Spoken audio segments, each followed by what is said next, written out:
All right, masculine has the Fool in reverse, but he's looking towards the feminine.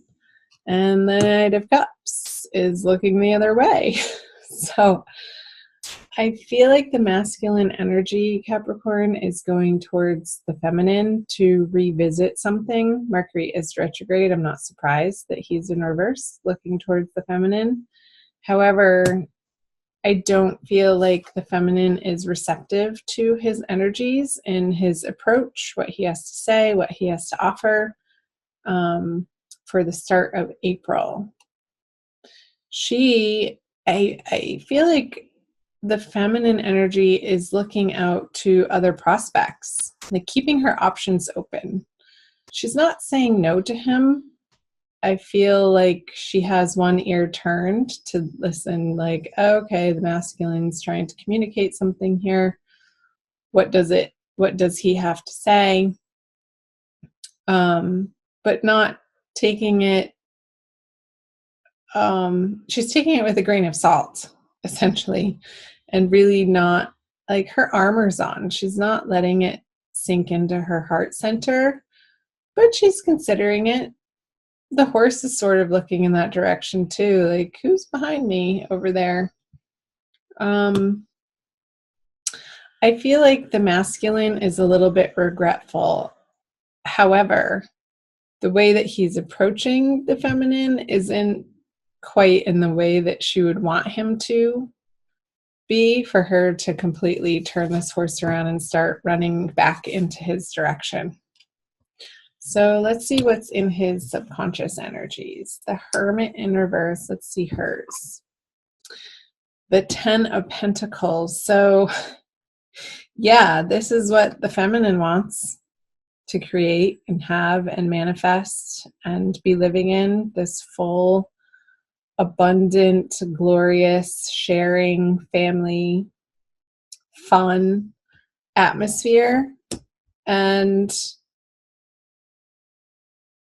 so this is operating in her subconscious of why she's turning around, because he's coming with this information, like he's done this internal work and ready to present it to her. I want to make sure you can see that. And it's like the time for that isn't quite over, masculine. The Hermit card in reverse in your subconscious is like, yes, you've made progress. Yes, you've done some inner work. But with it in reverse, it's almost like not quite in the ways that have stuck, like in your everyday habits and patterns. Let's see what's going on in the conscious mind. Interesting. Virgo masculine just got that in his subconscious. So you might want to cross-watch the Virgo reading, Capricorn. This is the matriarch card. Here's my deck from the Smith-Waite Centennial Edition tarot deck that I'm using.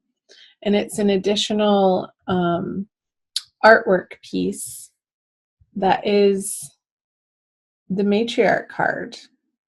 So I'm getting that the masculine wants to be taken care of by the feminine.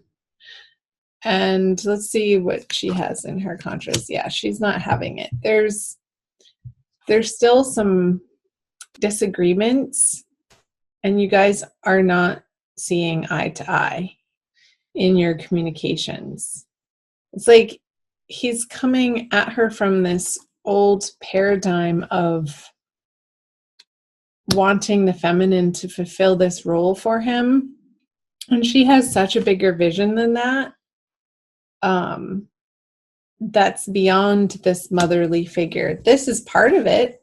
This energy is definitely part of what she wants to create with her masculine, but it's not the end all be all. And I feel like that's what he's coming back around to the feminine for, is some nurturing and some mothering that maybe he didn't get in his formative years. So there's a little bit of an unhealthy reliance looking towards the feminine to fulfill that for him. Let's see I'm going to move on. What he's bringing is the Eight of Pentacles. Yeah, it's like it's not been his joy to work on this for him with the Eight of Pentacles in reverse. With it upright, this guy is having a good old time. Like there's music playing in the background. He can work at his own pace. The sun is shining. It's not raining on him. The wind isn't blowing. It's a calm, steady, labored effect. But with it in reverse, what he's bringing to the feminine is, it's like this resistance to doing his inner work is what's blocking him from getting through this card. Like his old ideas still need to be transformed at a very basic transcendental level. Let's see the energies of she's wanting it to be different with the masculine. I feel like she is starting to claim and own her sensuality and being in her body and wanting to share that sexual energy with the masculine. Let's flip over this. But again, it's like these miscommunications with the Eight of Wands in reverse that results in this as an experience for the feminine just in April, not forever. It's like she's not able to get her point across to the masculine. It's like they're speaking two different languages. He wants this mothering energy to help him feel nurtured and supported and safe. And she wants something sort of totally different. She wants her masculine to come at her with this passion and meet her on this level of playfulness and fun and adventure. And I feel like their wires are crossing in this manner. It's like I'm feeling this mismatch of energy, which again, this Five of Wands, it's not a major annoyance though.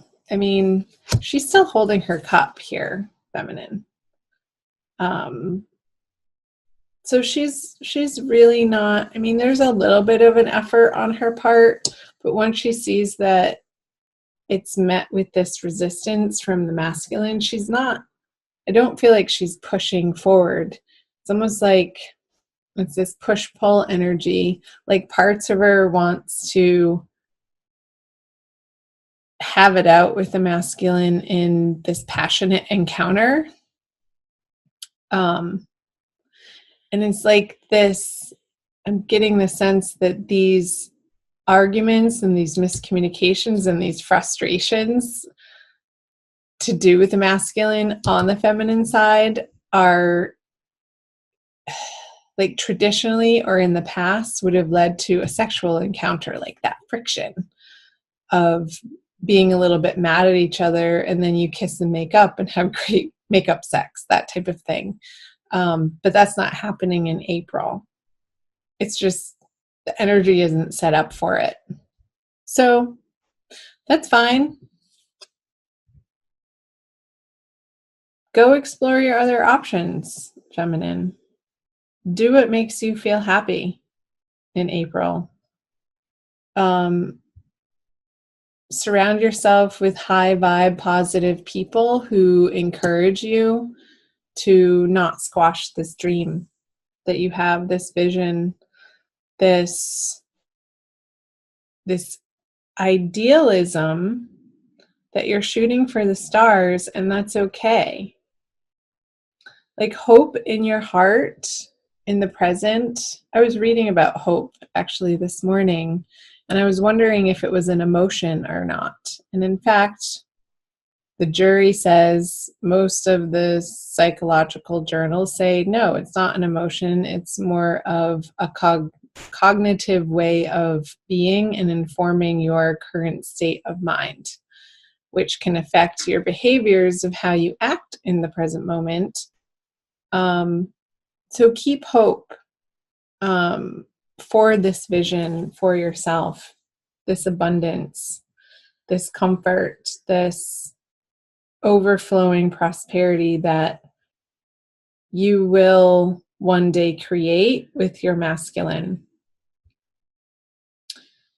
So, because that's going to only elevate you in your experience of what you're capable of right now. And that's the most important, of your experience right now and what you're holding in your heart, how you regard yourself from moment to moment, the internal conversations that you have with yourself. And just let the masculine over here cycle back through to, and I feel he is going to, towards the end of the month, go on this inward journey again. All in due time. You can't force him to. Period. Let's pull an additional card for you. Oh, I don't know. I think this one. The Rumi Oracle by Alana Fairchild. It's a little glary. For an additional message for my dear Capricorns, thank you for watching. Like and share and comment below. Again, find me on Instagram and Facebook. Follow me over there. Join the Ananda tribe. Ooh la la. From nothing to everything. Number 16. I will read you the poem. Let's see how much time we have. But we're good. Okay. Oh, my friend, if you're longing to be written on, become a blank page. Rumi. Have you been shedding your skins, your layers, your certainties? Gone are fixed identities and definite opinions. Keep casting those shackles aside, even if you fear you're releasing too much, and then perhaps you shall cease to exist. You shall only cease to exist as you have known yourself to be thus far. Another emanation of you awaits, blazing angel, something more beautiful and true. Yet here you are at the pruning stage, like a gardener for the soul. Shall the garden spring back to life, or will the enthusiastic denuding process be rather too much and unintentionally kill off the garden altogether? Fear not. Your soul is made of hardy stuff. It can handle a lot of culling and will shine even brighter for it. There is a greater story to be impressed upon your essence than the one you are currently dreaming up. Though you are brilliant, no doubt about it, my angel of love, there is one who is even more so. The imagination of this great writer is beyond our comprehension. The stories that pour forth from that cosmic poet in every moment are so rich, they inspire the creation of art and music. One such story is especially created for you. Yes, you. With a starring role in all the best supporting cast. You shall gasp in wonder, awe, glee, and delight when you hear it. It is a great romance, a great adventure, with an ending truly spectacular and divine. Would you wish to hear it? Become attentive now. Put your own tales aside, as dramatic as they may seem right now, and prepare to be entranced by the greater storyteller, the living poet of love, as you are entranced in a tale of your unfolding divine destiny. Wow. So the whole time, Capricorn, I wanted to pick this card up, the unconscious, those stories that we tell ourselves of what we dream of and how things should be. Alana was channeling this message of it's going to be greater than your greatest imagination. So don't be disappointed that this isn't coming to fruition right now, because a greater story is being written for you to experience in your future that you can't see yet. So trusting in that process, trusting the divine Mother God is the way. Keeping that hope in your heart and your faith strong.